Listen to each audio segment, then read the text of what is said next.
যেই বান্দার ডান হাতে আমুলনামা দেওয়া হবে ওই বান্দার অবস্থাটা কিয়ামতের ময়দানে কেমন হবে?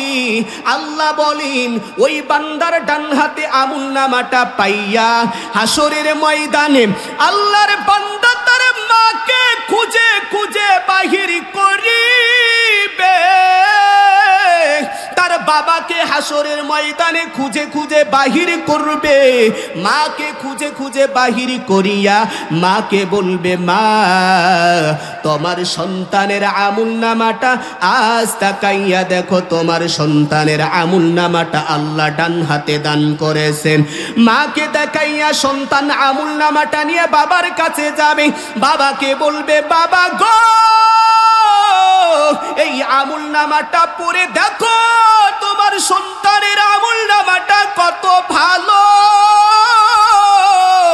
ওই বাবার থেকে দেখাইয়া বন্ধু বান্ধবদের কাছে নিয়ে যাবে, আর বন্ধু বান্ধবদেরকে বলবে, রে বন্ধু দুনিয়াতে আমি নামাজ পড়তাম, নামাজ পড়ার কারণে তোমরা আমাকে কতই না টিট করি মেরেছো, কত তিরস্কার করেছো, আমাকে বলেছো দেখো 2 দিনের নামাজি। এরে বন্ধু আমি তো ওই দিন ধারণা করতেছিলাম ইন্নী জানান্তু আন্নী মুলাকিন হিসাবিয়া, এই দিনের অপেক্ষা করতেছিলাম, এই দিনের ধারণা করতেছিলাম। এরে বন্ধু আজকে তাকাইয়া দেখো আমুলনামাটা আজকে আল্লাহ আমার ডান হাতে দান করে দিয়েছে। এই বন্ধু দেখ দেখ তাকাইয়া দেখ আমার আমুলনামাটা কত সুন্দর। আল্লাহর বান্দা ওই জান্নাতের ভিতরে উচ্চ মাকামে অবস্থান করবে। যখন আল্লাহর বান্দা উচ্চ মাকামে অবস্থান করবে তখন আল্লাহ ওই বান্দার সামনে বিভিন্ন রকমারি ফল হাজির করে দিবে। 14টা কারণে নামাজ আমরা পড়ব। কয়টা কারণ? 14টা কারণ। 1 নাম্বার কারণ, হয়তো 14টা কারণ এখানে বলা সম্ভব না, যতটুকু পারা যায়। 1 নাম্বার কারণ আমরা নামাজ পড়ব এজন্য নামাজ পড়তে আদেশ করেছেন কে? আর জোরে বলেন কে? আল্লাহ সূরা বাকারার 110 নাম্বার আয়াতের ভিতরে বলেন, وَأَقِيمُوا الصَّلَاةَ وَآتُوا الزَّكَاةَ وَمَا تُقَدِّمُوا لِأَنفُسِكُم مِّنْ خَيْرٍ تَجِدُوهُ عِندَ اللَّهِ।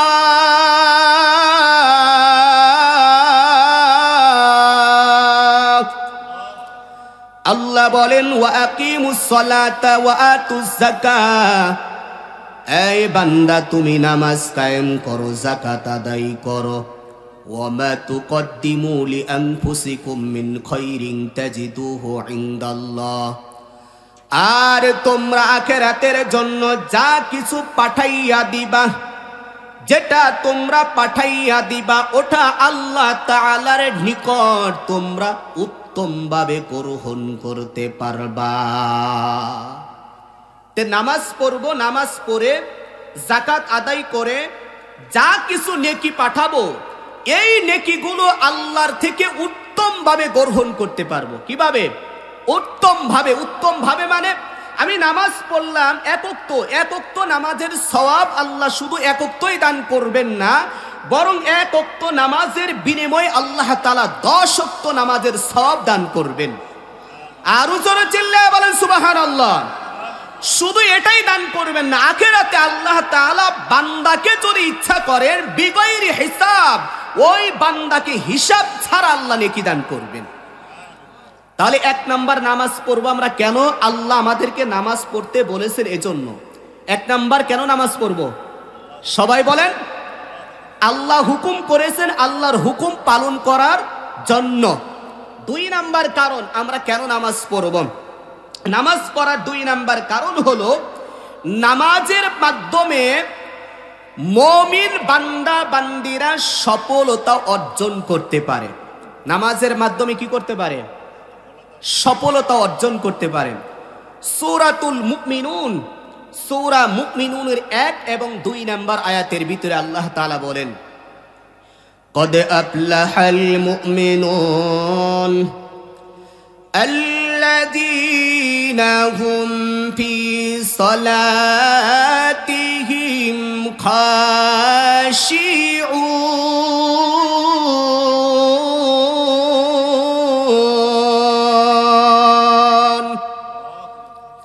আল্লাহ বলেন কদ আফলাহাল মুমিনুন, অবশ্যই মুমিন বান্দা বান্দিরা সফলতা অর্জন করলো। কোন মুমিন বান্দা বান্দিরা সফলতা অর্জন করলো? সব মুমিন বান্দা বান্দিরা সফলতা অর্জন করতে পারবে না। কেন সব মুমিন বান্দা বান্দিরা সফলতা অর্জন করতে পারবে না? কারণ হলো আমরা অনেক মুমিন বান্দা বান্দি আছি, নাম রেখেছি আমরা নিজেদেরকে মুমিন, নিজেদেরকে আমরা মুসলিম হিসাবে দাবি করি, অথচ এমন এমন মুমিন বান্দা বান্দি আছে কালিমাটাও পর্যন্ত জানে না। ঠিক কিনা জোরে বলেন? এমন মুমিন বান্দা বান্দি আছে কালিমাটাও ঠিক মতো জানে না, তারাও তো মুমিন। বলেন এই মুমিন বান্দারা সফলতা হবে? সফলতা অর্জন করতে পারবে? নাম রেখেছে আব্দুর রহমান, আব্দুল করিম, আব্দুল জব্বার, অথচ কালিমাটাও জানে না, এমন মুমিন বান্দাও আছে। তাহলে ওই মুমিন বান্দারা কি হবে না? সফল অর্জন করবে না। কোন মুমিন বান্দা সফলতা অর্জন করবে? আল্লাহ বলেন আল্লাযীনা হুম ফি সলাতিহিম খাশিউন। আল্লাহ বলেন ওই মুমিন বান্দা বান্দিরা সফলতা অর্জন করতে পারিবে। কোন মুমিন বান্দা বান্দি? আল্লাযীনা হুম ফি সলাতিহিম খাশিউন, যেই মুমিন বান্দা বান্দিরা নামাজের মুসল্লায় দাঁড়াইয়া যাবে। নামাজের মুসল্লায় যখন দাঁড়াবে বান্দা কাকে ভয় করবে? আর জোরে বলেন কার ভয় নিয়ে নামাজের মুসল্লায় দাঁড়াইবে? আল্লাহর ভয় নিয়ে যেই মুমিন বান্দা নামাজের মুসল্লায় দাঁড়াইয়া যাবে, আল্লাহর বান্দা যখন নামাজ পড়বে তখন বলবে আমার আল্লাহ আমাকে দেখতেছে। ওই মুমিন বান্দার অন্তরের ভিতরে ভয় থাকবে, এটাই হলো আমার জীবনের শেষ নামাজ, আর বুঝি আমি নামাজ পড়তে পারবো না। এটাই বুঝি আমার জীবনের শেষ সেজদা, এটাই বুঝি আমার জীবনের সর্বশেষ রুকু। এরে আর বুঝি আমি রুকু করতে পারবো না। ওই বান্দা যখন আল্লাহর ভয় নিয়ে বান্দা নামাজে দাঁড়াইয়া যায়, যেই মুমিন বান্দাই আল্লাহর ভয় নিয়ে নামাজে দাঁড়াইয়া যাবে, ওই বান্দাগুলোই সফলতা অর্জন করতে পারবে। তাই কোন মুমিন বান্দা সফলতা অর্জন করবে? যারা নামাজ পড়বে কার ভয় নিয়ে? আল্লাহর ভয় নিয়ে যারা নামাজ পড়বে, মানে নামাজের ভিতরে এমন ভয় থাকবে যে ভয় নিয়ে যারা নামাজ আদায় করে, ওই সমস্ত মুমিন বান্দা বান্দিরা আল্লাহ বলেন অবশ্যই তারা সফলতা অর্জন করলো। এবার প্রশ্ন জাগে, আল্লাহর ভয় অন্তরে কিভাবে আসবে? জাগে কি জাগে না প্রশ্ন? তো অন্তরে কিভাবে আল্লাহর ভয় আসবে? এ ব্যাপারে আল্লাহ রাসূল সাল্লাল্লাহু আলাইহি ওয়াসাল্লাম মুসলিম শরীফের ভিতরে উল্লেখ করেছেন। মুসলিম শরীফের 102 নম্বর হাদিস। হাদিসের বর্ণনাকারী হযরতে ওমর রাদিয়াল্লাহু তাআলা আনহু বলেন আনতা আবুদাল্লাহ, আল্লাহর নবী বলেন আনতা আবুদাল্লাহ, এরে আল্লাহর গোলাম তুমি যখন ইবাদত করিবা কাআন্নাকা তারা, তখন তুমি মনে করবা আমাকে দেখতেছেন কে, আমি কাকে দেখতেছি। যখন তুমি নামাজে দাঁড়াইবা ইবাদত করবা আনতা আবুদাল্লাহ কাআন্নাকা তারা, তুমি যখন নামাজে দাঁড়াইবা তখন মনে করবা আমি নামাজের ভিতরে কাকে দেখি। আর জোরে বলেন কাকে দেখি? এরে আল্লাহর বান্দা যখন সেজদা করবা মনে করবা আমি কাকে দেখে দেখে সেজদা করতেছি। কথা বলেন না কেন? আমি যখন রুকু করব কাকে দেখে দেখে রুকু করতেছি? আল্লাহকে দেখে দেখে রুকু করতেছি। যদি মনের ভিতরে এমন ভাব না হয়, কারণ আমাদের চক্ষু নাপাক হওয়ার কারণে, কারণ এই চক্ষুটা নাপাক চক্ষু দ্বারা তো আল্লাহকে দেখা সম্ভব না। তাহলে কি করবা? আল্লাহর নবী বলেন ফাইলাম তাকুল তারাহু কান্নাহু ইয়ারাক। এরে নবীর উম্মতের দল, তুমি যদি মনে করো আমার চক্ষু নাপাক, এই নাপাক চক্ষু দ্বারা আল্লাহকে আমি দেখতে পাবো না, এই নাপাক চক্ষু দ্বারা আল্লাহকে দেখা সম্ভব না।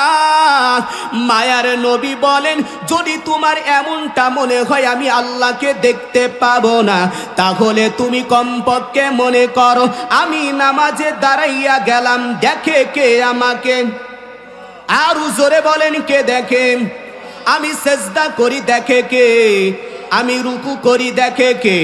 আমি কেরাত পড়ি কার জন্য পড়তেছি কে খবর রাখেন? আল্লাহ আমাকে দেখতেছে। বান্দা যদি কমপক্ষে এমনটা মনে করে আমাকে আল্লাহ দেখতেছে, আমি রুকু করতেছি আল্লাহ আমার দিকে কুদরতি নজর দিয়ে তাকাইয়া আছে, আমি সেজদা করি আল্লাহ আমার দিকে কুদরতি নজর দিয়ে তাকাইয়া আছে, আল্লাহর বান্দা যখন এমনটা মনে করবে, অটোমেটিক ওই বান্দার অন্তরের ভিতরে কার ভয় ঢুকে যাবে? আরো জোরে বলেন কার ভয়? আল্লাহর ভয় অটোমেটিক তার ভিতরে ঢুকে যাবে। আর যেই বান্দার ভিতরে আল্লাহর ভয় ঢুকবে, যেই বান্দার ভিতরে তাকওয়া অর্জন হবে, এরে ওই বান্দা অটোমেটিক নামাজের ভিতরে আল্লাহর ভয় আসিবে। যেই বান্দার অন্তরের ভিতরে নামাজের ভিতরে আল্লাহর ভয় চলে আসবে, ওই মুমিন বান্দা বান্দীদের ব্যাপারে আল্লাহ বলেন ওই মুমিন বান্দা বান্দীরা অবশ্যই সফলতা অর্জন করলো। তারা দুনিয়াতেও সফলতা অর্জন করলো, এমনকি আখিরাতেও তারা সফলতা অর্জন করে বিনা হিসাবে আল্লাহ জান্নাতে প্রবেশ করবে। তো কয় নাম্বার কারণ গেল? ভুলে গেছেন গা?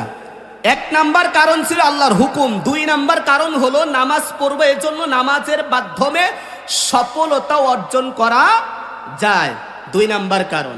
তিন নাম্বার কারণ, সবাই বলেন কয় নাম্বার কারণ? আরো জোরে বলেন, আরো জোরে বলেন। তিন নাম্বার কারণ, নামাজের মাধ্যমে সমস্ত নেকামুল গুলো ভালো হয়। নামাজের মাধ্যমে, সবাই কথা বলেন, নামাজের মাধ্যমে সমস্ত নেকামুল ভালো হয়, নামাজের মাধ্যমে সমস্ত নেকামুল ভালো হয়। জামিউস সাগীর 2573 নাম্বার হাদিস। এই হাদিসটা বর্ণনা করেছেন আব্দুল্লাহ ইবনে কুরতিন রাদিয়াল্লাহু তাআলা আনহু। তিনি বলেন আউয়ালু মা ইউহাসাবু বিহিল আবদু ইয়াউমাল কিয়ামাতিস সালাহ। আল্লাহর নবী জানাইয়া দিলেন এর উম্মত, কিয়ামতের ময়দানে সর্বপ্রথম বান্দার যেই হিসাব হবে, ওই হিসাবটা আল্লাহ এমন ভাবে প্রশ্ন করবেন না, বান্দা তুমি দুনিয়াতে মা বাবার খেদমত করেছো কি করো নাই, এমনটা সর্বপ্রথম বলবেন না। বরং মায়ার নবী বলেন কিয়ামতের দিন মুমিন বান্দা বান্দীদেরকে ডেকে ডেকে আল্লাহ বলবেন, হে আমার গোলাম, দুনিয়াতে তোমরা ছিলা, বলো নামাজ কায়েম করেছো কিনা, নামাজের বিধান পালন করেছো কিনা। আল্লাহ সর্বপ্রথম মুমিন বান্দাদেরকে যেই প্রশ্নটা করবে, ওই প্রশ্নটার নাম কি? নামাজ। জোরে বলেন প্রশ্নের নাম কি? নামাজ। মায়ার নবী বলেন আউয়ালু মা ইউহাসাবু বিহিল আবদু ইয়াউমাল কিয়ামাতিস সালাহ। সর্বপ্রথম মুমিন বান্দাদেরকে ডেকে ডেকে আল্লাহ বলবেন, এই গোলাম, দুনিয়াতে তুমি আমি আল্লাহর নিয়ামত গ্রহণ করেছো রে গোলাম, বলো তুমি দুনিয়াতে আমার নামাজের বিধান পালন করছো কিনা। নামাজের বিধানের প্রশ্ন করার পরে এরপরে বান্দাকে বলবে, বলো তোমার মা বাবার খেদমত করছো কিনা, বলো তুমি অমুক কাজ করছো কিনা, অমুক কাজ করছো কিনা। এগুলো পরে করবে, আগে বলবে নামাজ পড়েছো কিনা। সর্বপ্রথম নামাজের হিসাব হবে। এজন্য মায়ার নবী জানাইয়া দিলেন, ফাইন সলুহাত সলুহা সাইরু আমালি, যেই বান্দার নামাজটা ভালো হয়ে যাবে ওই বান্দার জিকির অটোমেটিক ভালো হয়ে যাবে। যেই বান্দার নামাজ ভালো হয়ে যাবে ওই বান্দার জবান অটোমেটিক ভালো হয়ে যাবে। যেই বান্দার নামাজ ভালো হয়ে যাবে ওই বান্দার মুআমালাত ভালো হয়ে যাবে। যেই বান্দার নামাজ ভালো হয়ে যাবে ওই বান্দার মুআশারাত ভালো হয়ে যাবে। যেই বান্দার নামাজ ভালো হয়ে যাবে ওই বান্দার যত নেকামুল আছে সমস্ত নেকামুল গুলো ভালো হয়ে যাবে অটোমেটিক। এর নবীর উম্মতের দল।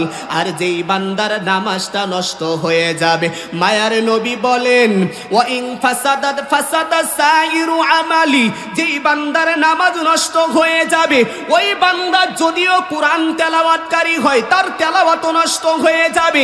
যেই বান্দার নামাজ নষ্ট হয়ে যাবে ওই বান্দার জিকিরও নষ্ট হয়ে যাবে। যেই বান্দার নামাজ নষ্ট ওই বান্দার মুআমালাত নষ্ট। যেই বান্দার নামাজ নষ্ট ওই বান্দার মুআশারাত নষ্ট। তার মানে বোঝা গেল সমস্ত নেকামুল গুলো ভালো হওয়ার মাপকাঠি হলো নামাজ। সব কিছু আমল সব ভালো হওয়ার মাপকাঠি কি? আরো জোরে বলেন না। আর সব আমল নষ্ট হওয়ার মাপকাঠি হলো নামাজ। সব নেকামল ভালো হওয়ার মাপকাঠি নামাজ, সব আমল নষ্ট হওয়ার মাপকাঠি নামাজ। রাসূল বলেন ফাইন সলুহাত সলুহা সাইরু আমালি, যেই বান্দার নামাজ বিশুদ্ধ হয়ে যাবে ভালো হয়ে যাবে ওই বান্দার সব নেকামল গুলো ভালো হয়ে যাবে।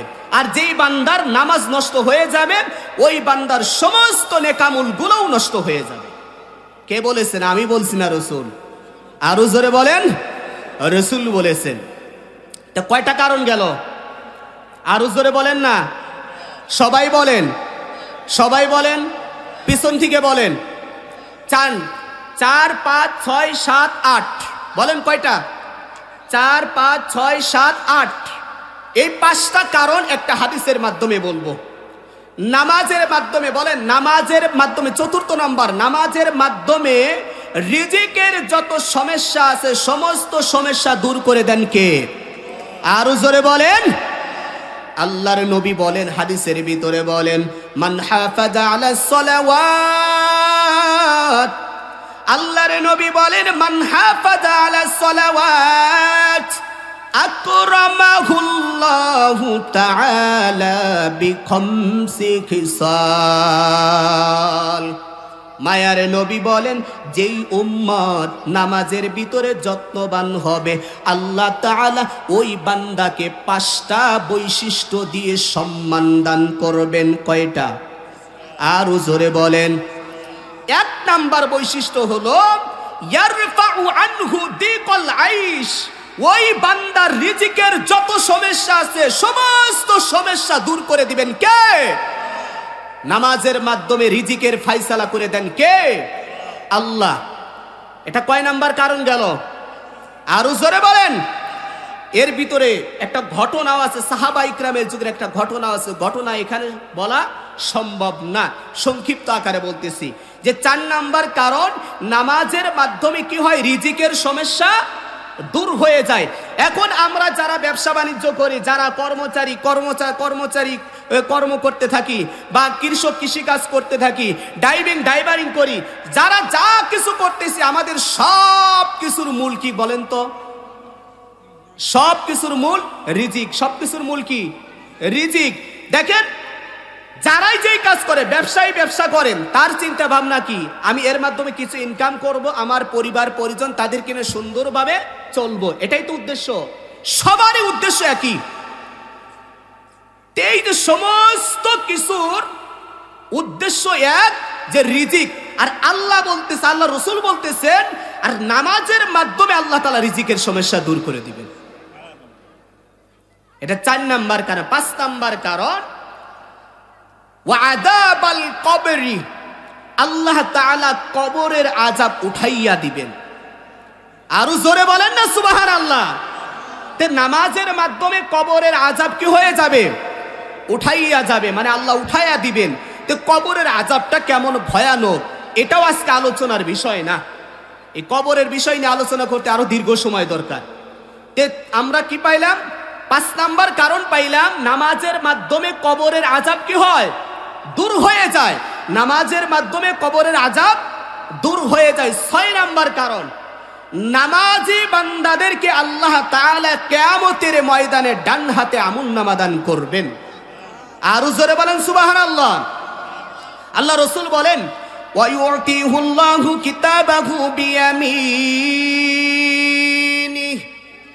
আল্লাহর নবী বলেন কিয়ামতের ময়দান, ওই কিয়ামতের ময়দানে যখন মানুষগুলো পেরেশান হয়ে যাবে, তখন আল্লাহ তাআলা মুমিন বান্দা, নামাজি বান্দা বান্দীদেরকে কিয়ামতের ময়দানে ডান হাতে আমলনামা দান করবেন।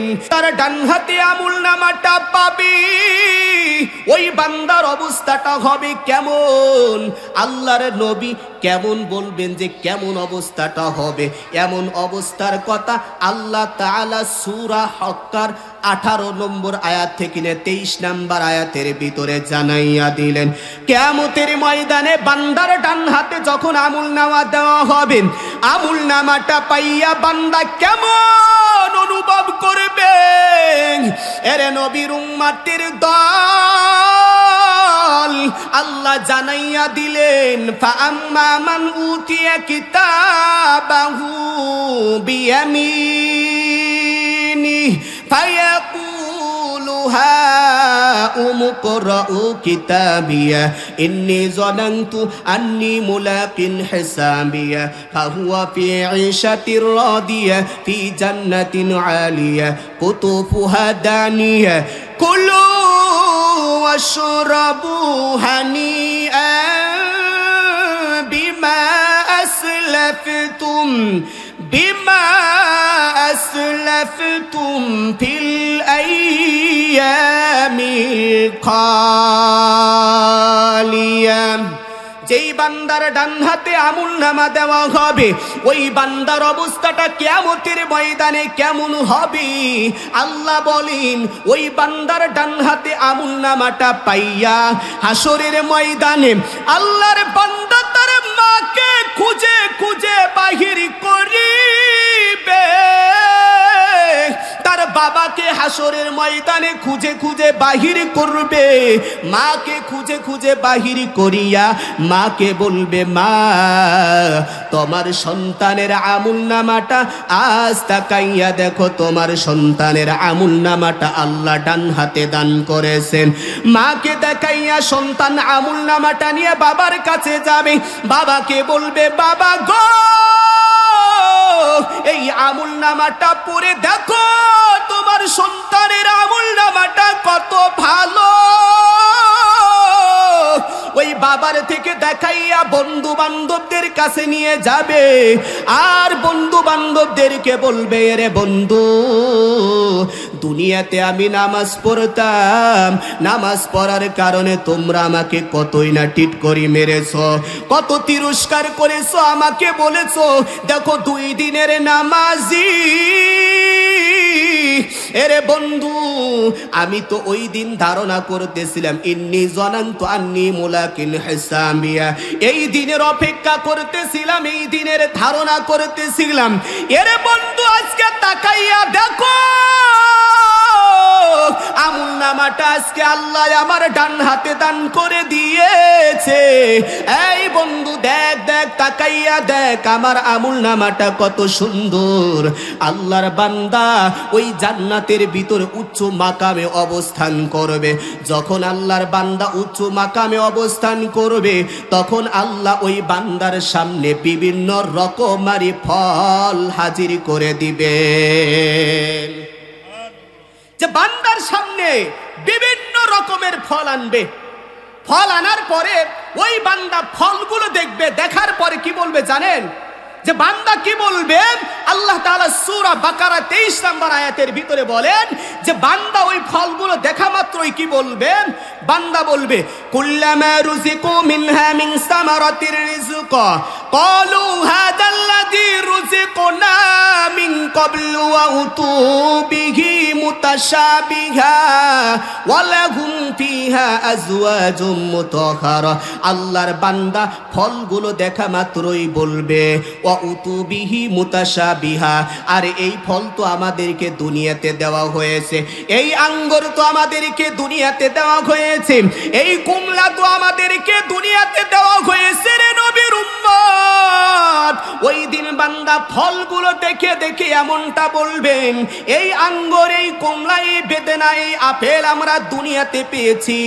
এরে নবীর উম্মতের দল, আপনাদের কাছে আমার জানার বিষয়, জান্নাতের ফল আর দুনিয়ার ফলের ভিতরে পার্থক্য আছে না নাই? আরো জোরে বলেন, পার্থক্য আছে না নাই? দুনিয়ার ফলের ভিতরে, একটা ফলের ভিতরে কয় রকমের মজা পাওয়া যায়? বলেন কয় রকমের মজা? একটা আপেলের ভিতরে আপনি কামড় দিবেন, আপেলের ভিতরে কয় রকম মজা? একরকম, হয়তো টক, না হয় মিষ্টি, না হয় পাঞ্চা, নাকি এতে অন্য কিছু হবে? জান্নাতের এক একটা আপেলের ভিতরে আপনি কামড় দিবেন, কামড়ের সাথে সাথে 70 রকমের মজা অনুভব করতে পারবেন। তাহলে জান্নাতের ফল আর দুনিয়ার ফলের ভিতর পার্থক্য আছে না নাই? জাল্লার বান্দার সামনে ফল হাজির করবেন, হাজির করার পরে এবার আল্লাহ বান্দাকে বলবেন কুলু ওয়াশরাবু হানিআম বিমা আসলাফতুম বিমা আসলাফতুম ফিল আইয়ামিল খালিয়া। আল্লাহ বান্দাকে বলবেন রে আমার গোলাম, দুনিয়াতে তুমি অনেক কষ্ট করে নামাজের বিধান পালন করেছো, নামাজের বিধান পালন করার কারণে তুমি ঠিকমতো ইনকামও করতে পারো নাই, আর তোমার ইনকাম না থাকার কারণে তুমি বাজারে গিয়েছো, কিন্তু খাইতে মনে চাইছে দামি দামি ফল, কিন্তু খাইতে পারো নাই। এই আল্লাহর গোলাম, তুমি কষ্ট করে নামাজের বিধান পালন করেছো, আমি আল্লাহ তোমার জন্য জান্নাতের ভিতরে দুনিয়ার ফলের থেকে দামি ফল উপস্থিত করে দিলাম। এই বান্দা কুলু ওয়াশরাবু, বান্দা তোমার মনে যত চাই তুমি তত খাও আর পান করো, এখানে কোনো ধরনের হিসাব দেওয়া লাগবে না। দুনিয়াতে বেশি খাইলে হিসাব দেওয়া লাগে কি লাগে না? হিসাব দেওয়া লাগবে। আখেরাতে বান্দা যত বেশি খাবে, আল্লাহ বলেন কুলু, খাও, ওয়াশরাবু, পান করো, বিমা আসলাফতুম ফিল আইয়ামিল খালিয়া, যা তুমি এই দুনিয়াতে, দুনিয়া থেকে আখেরাতে যা পাঠিয়েছো, বান্দা তোমার যত ইচ্ছা তুমি খাও। বান্দা খাবে, খাইতে খাইতে খাইতে খাইতে বান্দার পেট ফুলে ফেলবে, একটা ডেকুর দিবে, আবার পেট খালি হয়ে যাবে। যে বান্দার মন চাই বান্দা খাবে। এরে নবীর উম্মতের দল, তাহলে 6 নম্বরে কারণ আমরা নামাজ পড়ব কেন? কিয়ামতের ময়দানে ডান হাতে কি পাওয়া যাবে? আরো জোরে বলেন, আরো জোরে বলেন। ডান হাতে আমুলনামা পাওয়া যাবে। 7 নম্বর কারণ ওয়ায়ামুরু আলা সিরাতি কাল বারাক। আল্লাহর নবী বলেন 7 নম্বর কারণ নামাজ বান্দা কেন পড়বা? নামাজি বান্দা বান্দিরা ওই পুল সিরাতের পুল হবে 30,000 বছরের সমপরিমাণ রাস্তা, চুলের থেকে চেকন, আবার হীরার থেকেও বড় ধার হবে, এমন 30,000 বছরের রাস্তা।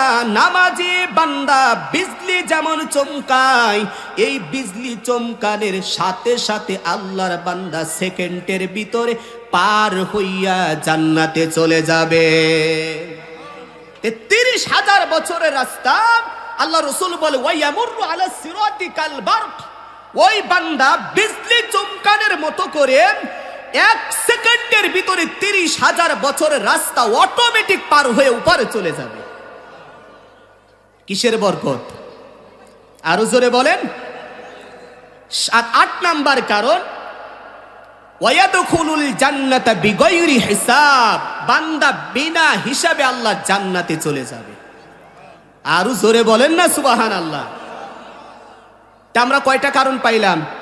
8টা কারণ পাইলাম। 9 নাম্বার কারণ বলেন সবাই, নামাজের মাধ্যমে, সবাই বলেন নামাজের মাধ্যমে সমস্ত অন্যায় কাজ থেকে বিরত থাকা যায়। নামাজের মাধ্যমে কি হয়? সমস্ত অন্যায় কাজগুলো থেকে বিরত থাকা যায়। সূরা আনকাবুত 45 নম্বর আয়াত আল্লাহ বলেন, ইন্নাস সালাতা তানহা আনিল ফাহশাই ওয়াল মুনকার ওয়ালা যিকরুল্লাহি আকবার ওয়াল্লাহু ইয়ালামু মা তাসনাউন।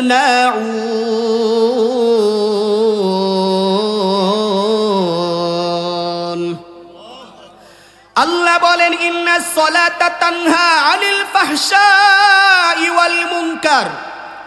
আল্লাহ বলেন, বান্দা নিশ্চয় নামাজ, এই নামাজ বান্দাকে যত ধরনের ফাহশা আছে, ফাহশা মানে কবিরা যত গুনাহ আছে, মুনকার মানে যত ধরনের সগীরা গুনাহ মানে ছোট ছোট গুনাহ আছে, সমস্ত গুনাহ থেকে বান্দাকে নামাজে বিরত রাখে। সমস্ত অন্যায় থেকে কিসে বিরত রাখে? নামাজে বিরত রাখে। যদি কোনো ব্যক্তি নামাজি, কোনো ব্যক্তি যদি সুদ খায়, মনে করবেন তার নামাজ হয়। আরো জোরে বলেন না। যদি নামাজি ব্যক্তি সুদ খায়, মনে করবেন নামাজ হয়। যদি নামাজি ব্যক্তি চুরি করে, মনে করবেন নামাজ হয় নাই। নামাজি ব্যক্তি চিন্তাই করলে মনে করবেন নামাজি হয় নাই। মনে করবেন যেই বান্দা নামাজ পড়ে অন্যের আল ঠেলে ঠেলে নিজের জমিকে বড় করে, মনে করবেন তার নামাজ হয় নাই। যতই সে হাজী সাহেব হোক না কেন, এরকম হাজী যদি মক্কায় প্রতিদিন 5 বারও যায়, এরপরে ওই বান্দার নামাজ আল্লাহর দরবারে কবুল হবে না। কেন? বলে তার নামাজ তাকে কি করতে পারে নাই? অন্যায় থেকে বিরত করতে পারে না। তার মানে তার নামাজই হয় নাই। আল্লাহর কথা মিথ্যা না সত্য? আল্লাহ এখানে তাকিদ দিয়ে বলেছেন, ইন্নাস সালাহ, নিশ্চয় আল্লাহ বলেছেন নিশ্চয় নামাজ আনিল ফাহশাই ওয়াল মুনকার, তানহা আনিল ফাহশাই ওয়াল মুনকার। নিশ্চয় এখানে আল্লাহ তাকিদ দিয়ে বলছে অবশ্যই নামাজ বান্দাকে সমস্ত অন্যায় থেকে বিরত রাখে। এখন যদি নামাজি ব্যক্তি যদি প্রতিদিন যদি 70 রাকাতও নামাজ পড়ে, এরপরেও যদি সে দুর্নীতি থেকে যদি বিরত না থাকে, তার নামাজ হয় নাই। যদিও সে স্লোগান দেয় আমি 70 রাকাত দিনে নামাজ পড়ি, এই নামাজের কোনো মূল্য নাই।